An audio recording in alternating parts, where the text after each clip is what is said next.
asilimia 80 ya kazi zote humu nchini, na ikumbuke kwamba asilimia 54 ya mapato yote katika kila nyumba ya Mkenya kutumika kuangazia mambo ya chakula. Kwa hilo ni jambo zuri zaidi, na tungependa sana kuwarai wa Kenya tuwe watu wenye subra. Huu ni mwaka ambao ni kuhakikisha kwamba tunafanya kazi. Siasa bado, wale ambao ni wapinzani wetu ambao wanajiunda na kazi yao ni kuhakikisha kwamba serikali wanapiga chochote ambacho serikali inafanya. Niwakumbushe kwamba Mheshimiwa William Ruto na hii serikali wakati ilipochaguliwa ilipatiwa awamu ama muda wa miaka 5, na sio haki na sio sawa eti wewe mwenyewe kazi yako ni kusema kwamba rais wako asifaulu kwa mirengo ya kisiasa. Na ndio tunaona kwamba kama ni mambo ya CBC ambayo ni mfumo mpya wa elimu, sasa hivi tumeweza kuhakikisha kwamba shilingi bilioni 48 zimetengwa na kuwekwa ili kusaidia shule za msingi na za sekondari, ndiposa wanafunzi wetu waweze kusoma. Fauka hayo, tunashukuru sana ushirikiano wetu na wabunge kwa sababu tumetenga shilingi bilioni 6.8 ikiwa nusu bilioni 3.4 za madarasa na zingine ziko, kwa sababu serikali hii inapenda kuwa na usawa. Tutoe kauli mbiu kwamba kama wewe hujaweza kufaulu katika masomo ama hukuweza kutahiniwa au ungependa kurudia kidato cha 4, unaweza kufanya katika mwezi wa Julai, mwezi wa 7, ili Wakenya pia waweze kuwa na nafasi ya kujiendeleza. Kwa kuchukua hiyo nafasi, na pia wale ambao ni watu wenye ulemavu, hususan wale ambao wanatumia braille, tunaondolea kabisa mambo ya kutumia ile mashine kwa sababu inapiga kelele sana. Sasa tumeungana na shirika la Google na tuna kifaa ambacho kinanunuliwa kwa shilingi dola 400 kumradhi, wa Kenya ambao wana ulemavu wa kutokuona waweze kuwa wanasoma kwa njia ambayo ni sawa na ya teknolojia. Na tunashukuru kwa sababu ukiangalia hata kuna mwanafunzi mmoja ambaye asiona kusema kwamba lifanywe, lakini tunaona kwamba kuna shida kidogo. Kuna walimu ambao wameanza kulipisha karo zaidi ya vile ambavyo serikali imepata yana na vifaa kufanywa. Wanakiuka kanuni ambazo tumeziweka, na hilo sio jambo zuri na watachukuliwa hatua. Wewe mwalimu usifanye hilo kwa sababu huo ni utapeli.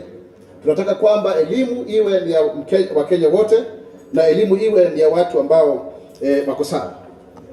Na tuseme kwamba pia zaidi ya hapo, tukiangalia mambo ya vijana, tuko na huu mpango mzima wa kuhakikisha kwamba vijana wetu wanaweza kufanya kazi na serikali baada ya kuhitimu katika vyuo vikuu, na kutoka mwezi huu wa Februari na wa Machi zaidi ya vijana 3105 watakuwa katika ule mfumo wetu ama mpango wetu wa internship.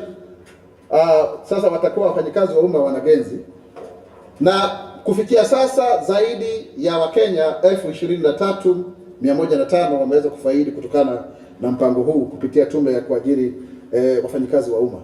Na hilo ni jambo zuri zaidi kwa sababu wengi wanaweza kuhitimu, hata wengine wanafanya kazi kwa ofisi yangu na wako hapa. Na hilo ni jambo zuri sana kwa sababu linawatayarisha ili waweze kuhudumia Kenya kama nchi yao katika ule wito wa uzalendo na utaifa, kwa sababu ni muhimu zaidi watu waweze kuwa wanajitolea kwa jambo kama hilo. Pia zaidi ya hapo, tunashukuru kwamba sasa hivi ule mpango wetu wa Inua Jamii umeweza kufanya kazi, kwamba watu milioni 1.7 waliweza kupatiwa zaidi ya bilioni 3 mwezi wa Disemba. Sasa hivi tunatumia ule mfumo wa M-Pesa ili tuhakikishe kwamba tumeondoa ulaghai na udanganyifu ama kuchelewa kwa fedha kwa wale ambao wananufaika kutokana na mradi huu wa Inua Jamii. Kwa hivyo mambo haya yote tunaangazia ndiposa tuhakikishe kwamba tumesonga mbele na kwamba Mkenya awaye yote yuko salama kuishi hapa. Kuna wengine wanaanza kusema tetesi kwamba kwa nini watu kutoka nchi za kigeni inasemekana wanashikwa, sijui wanatekwa nyara, lakini serikali ingependa kutoa hakikisho kwamba kila Mkenya awaye yote yupo katika njia nzuri na kulindwa kuzuri kutokana na asasi zetu za kiusalama. Na kama kuna watu wote ambao wanahisi kwamba pengine maisha yao yako hatarini, ni vizuri waweze kupiga ripoti, ndipo sisi wenyewe kama serikali iweze kuwalinda. Na pia hata wale ambao wametoka katika nchi zingine kuja kuishi hapa nchini, tungependa kutoa hakikisho kwamba tutawalinda na tunawaenzi. Lakini kuna wachache ambao wangelipenda kuharibia hii nchi sifa kwa vizingizio kwamba hakuna usalama. Na tunaona pia Wakenya, na ningependa kuwarai Wakenya wenzangu, wengine wanaanza kuandika hizi barua huko, barua pepe, wakienda kushtumu serikali katika asasi za kimataifa. Haitokufaidi wewe Mkenya. Ni vizuri hata kama tuna tofauti zetu za hapa nchini, lakini katika kiwango cha kimataifa tuonyeshane kwamba tupo pamoja. Wengine hata wanaanza kusema kwamba wageni mashuhuri wasije kutembelea nchi hii. Itakufaidi nini wewe Mkenya kwamba unasema kwamba huienzi nchi yako? Hamna nchi yoyote ambayo haina tofauti zake. Hamna nchi yoyote ambayo haina pengine dosari kidogo kidogo, lakini unakuta kwamba tukiungana tunasonga mbele kwa pamoja na tunasuluhisha masuala yetu. Lakini kama ni safari za wale wageni mashuhuri ambao wanakuja nchini kama mfalme na malkia wa kutoka kule Netherlands, mambo yote yapo salama, tumeweka kila kitu kiko kabambe. Na pia kuna wawekezaji wengi na mashirika ya serikali ambao wanakuja kuwasaidia hata watoto mayatima. Tutakuwa tukizungumzia hata na wakulima, wapiga biashara na wadau tofauti tofauti. Kwa hiyo tafadhali tuizungumzie nchi yetu ya Kenya kwa njia ambayo inafaa ili tuweze kusonga mbele. Na kama vile ambavyo Mheshimiwa Rais ameahidi kwamba yeye yuko katika mstari wa mbele kusitisha utekwaji nyara wa mtu yeyote nchini hii. Hilo ni jambo ambalo lipo na utakubaliana na mimi kwamba tayari mambo haya yameweza kupunguka na yataendelea kupunguka zaidi. Lakini sisi kama Wakenya ni vizuri tuweze kuwa tunazungumziana kwa njia ya heshima. Tuwe watu ambao pia tunapendana, pia watu ambao wanaheshimu wanaenzi taasisi zao. Sio eti kwamba tu kufikiria kwa sababu sasa unataka kuonekana kwamba wewe pengine unajulikana, unajipigia upato kwamba uweze kuwa na mtu ambaye hana maadili mazuri. Kuna mambo mengi tu ambayo yameibuka, lakini mwaka huu ni mwaka ambao sisi kama serikali tungependa kuwarai Wakenya wenzetu waingie pamoja na sisi katika mdahalo huu na katika azma hii, katika ari hii ya kuhakikisha kwamba Kenya imesonga mbele, kwa sababu Kenya itainuka, Kenya itasimama, Kenya itanawiri kwa umoja na uzalendo. Mimi ni Mkenya mzalendo. Je, wewe? The government of Kenya under the leadership of His Excellency President William Ruto is steadfast in delivering the bottom-up economic transformation agenda, popularly known as the Better Plan. This is aimed at unlocking economic opportunities to attract investment and to improve livelihoods for all Kenyans. This commitment has seen Kenya emerge as a global leader in startup funding, attracting $638 million in 2024, representing 29% of Africa's total startup funding, according to the Big Deal Africa. This surge is underpinned by innovative government policies and initiatives, such as ensuring there is a stable macroeconomic environment for investment, and also the digitalization of our business through the Digital Superhighway program under the Better Plan, which aims at connecting Kenyans through 100,000 kilometers of broadband fiber optic infrastructure. And also, of course, there is a Startup Act that is very, very crucial. In fact, this superhighway, 100,000 kilometers, we have an agreement with the World Bank where we put in place measures to ensure that we secure 53 billion Kenya shillings in that regard. In a historic milestone, President William Ruto and His Highness Sheikh Mohammed bin Zayed Al Nahyan, President of the United Arab Emirates, have presided over the UAE Comprehensive Economic Partnership Agreement on the 14th of January, and this is really transformational because it will ensure that Kenyans who are in the meat industry will benefit from 9.9 billion worth of meat and 10.8 billion in fruits and vegetables to the UAE, and this is really, really commendable. This is the true empowerment of Mama Mboga, because then they can actually export that which they are growing. This agreement is expected to double these figures by eliminating trade barriers and simplifying custom processes. On job creation and innovation, with this kind of startup funding, we believe that Kenyans have some of the best innovations by our youth, especially in areas such as fintech, climate tech, and digital services. And this is aimed at addressing local challenges and prototyping. How is it that the world can deal with these challenges, so that then the solutions that we get here in Kenya are applied globally. Again, this startup capital will also ensure that there are employment opportunities, and of course the Jobs Maju initiative that has seen over 243,000 Kenyans get jobs abroad has given us a lot of money as a country in terms of foreign exchange to the tune of over $4 billion US, or if you like it, about 590 billion Kenya shillings. In this regard, the access to new opportunities that come with the agreement with the UAE government also provides, opportunities in education, transport, construction, and ICT. And of course, it will ensure that this technology transfer and collaboration, thus positioning Kenya businesses to compete globally. Kenya is also a leader in green growth. As you know very well, we are the champions on climate justice, and so therefore promotion of these new technologies that are using clean energy, renewable energy, will ensure that we also leapfrog our energy sector and our, therefore, economy into the future. And further, therefore, attract more investment as enshrined in the priority areas under the Better Plan.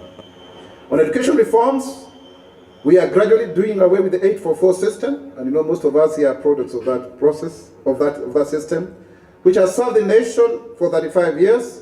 And the last KICC, Kenya Certificate of Secondary Education, will be in 2027. And so at that point in time, there will be no such a system again. I keep on joking that as we went to standards, then they came to class, now they are grades. So it keeps on changing. And in that regard, the Kenya reforms under the CBC, they paved very well. We have seen some naysayers saying that we should do away with the system, but it's not easy. We are starting with the system, and now there are very clear pathways of professionalism in terms of social sciences, science, technology, engineering and mathematics, if you like STEM, and also sports and the arts. Those are the three main pathways for our children, so that they take it as early as possible without bombarding them to become everything and anything. As a result, we've been able to construct 14,500 classrooms with a remainder of 1,500, which should be done in the next few weeks, at a cost of 11 billion, with 6.8 billion having come from, half of which has come from the CDF, and we really thank our members of parliament. And we are going to construct another 7,290 classrooms, especially for the senior secondary level. As a result, also, the government is securing 48 billion Kenya shillings to ensure that we deal with Term 1 issues of 2025. They will be disbursed. Some of it has been disbursed already. And also, in this regard, we have been able to distribute 9,926,618 textbooks.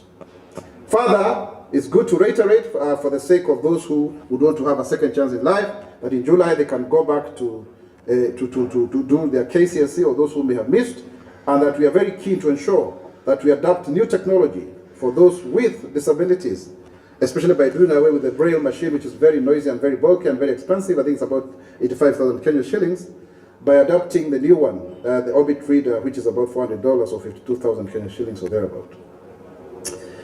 So the government also has noted, with great concern, the introduction of band levies in some senior schools.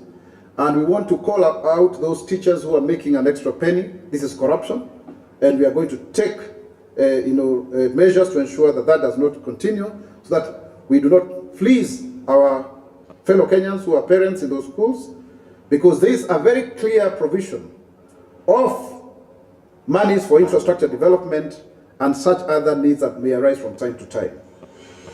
And as a result, therefore, we are calling upon Kenyans to also volunteer themselves to apply for the jobs of teachers that the teaching jobs that we will advertise. In this course, we anticipate to employ another 6,000, but that will be made, the announcement will be made in due course, so that we continue to filling in the gap that has resulted from the increased population of students and also the new competence-based curriculum. As a result of our expanding civil service, we are pleased to announce that 3,109 public service internship interns are going to be reporting in February, and a total of 23,105 graduates have since benefited, and quite a number of them, by the way, have been admitted into various other opportunities for growth.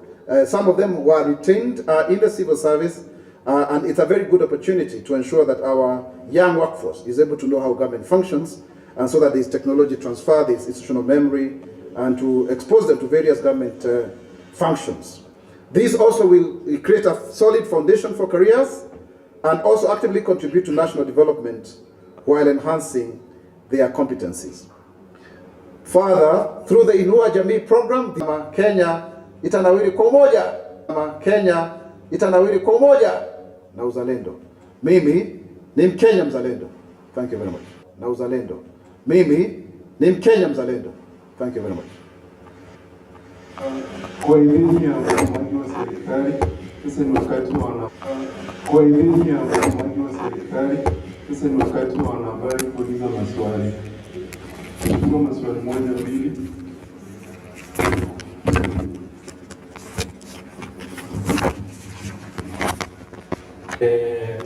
Planned visit, they are writing to them telling them to planned visit, they are writing to them telling them to come. What is really happening? Why is Kenya Kwanza really not in touch with its people? Okay.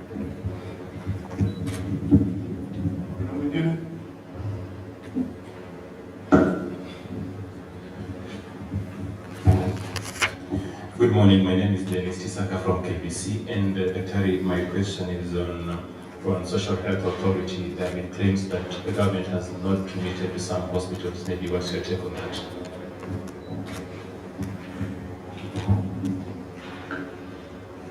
I think you can answer that. Okay, thank you, Lawrence. For the clinical officers, I still want to ask them to really be patriotic Kenyans. We have just come from resolving the issue of intern doctors, and we have expressed goodwill in this regard.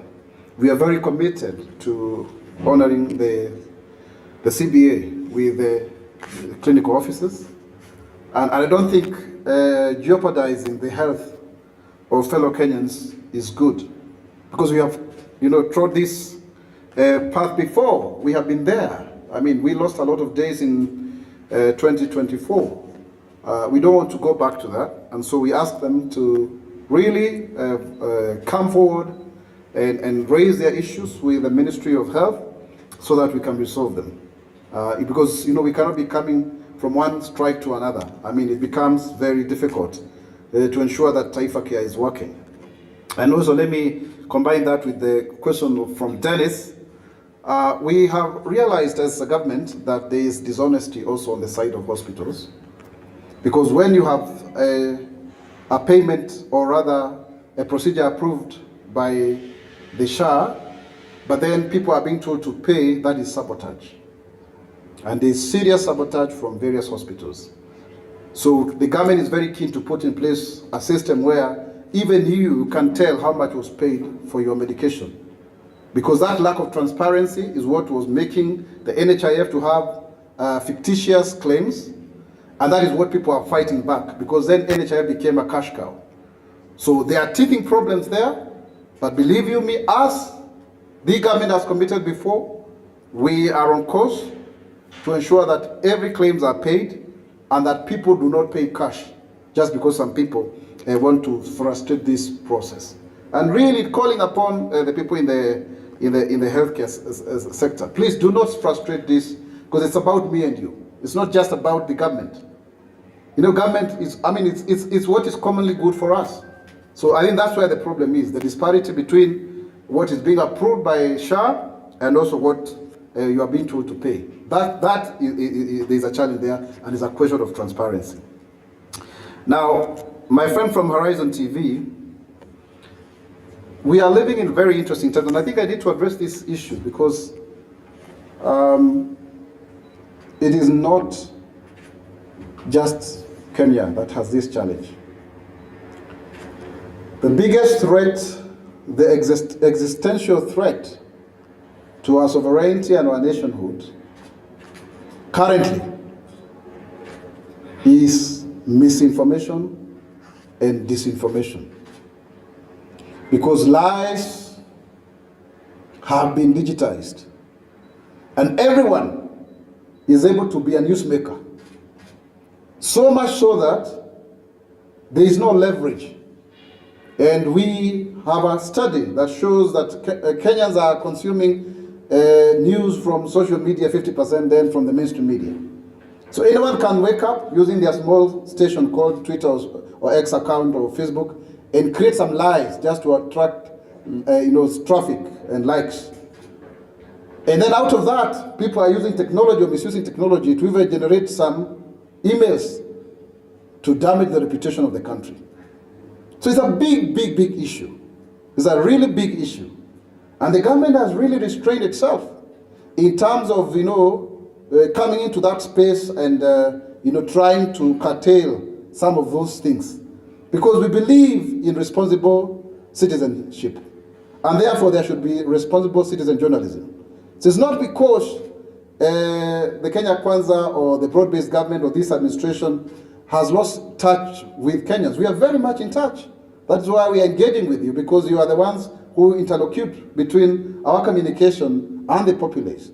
That is why His Excellency the President and the Deputy President, Kithure Kindiki, are actually out there in Western, and later on they will be going to Northern Kenya to meet one-on-one with the people. That is why we even do press briefings out of Nairobi, and we shall be doing shortly. But the question is, are people also responsible enough to ensure that they love their country? And that's why you keep on hearing me insisting on the issues of patriotism.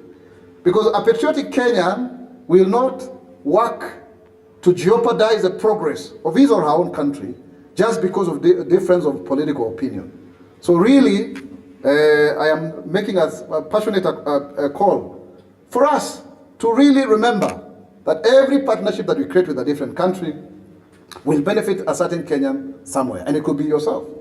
When we go and negotiate with the countries like Germany, and we are able to have Kenyans go and live abroad, and they are making money, and they're able to support their families, it benefits all of us. When we make agreements with the country like Netherlands, having the monarchy there visiting here is a great thing. So let's just agree that sometimes we'll have differing opinions, but not to the extent of sabotaging a national interest out of popular public opinion that may just be momentary. Good. We can have another set of questions, if any. Some more questions? Asanteni sana. Mungu wabariki. Kenya itainuka, Kenya itasimama, Kenya itanawiri kwa umoja na uzalendo. Mimi ni Mkenya mzalendo. Je, wewe? Asanteni sana.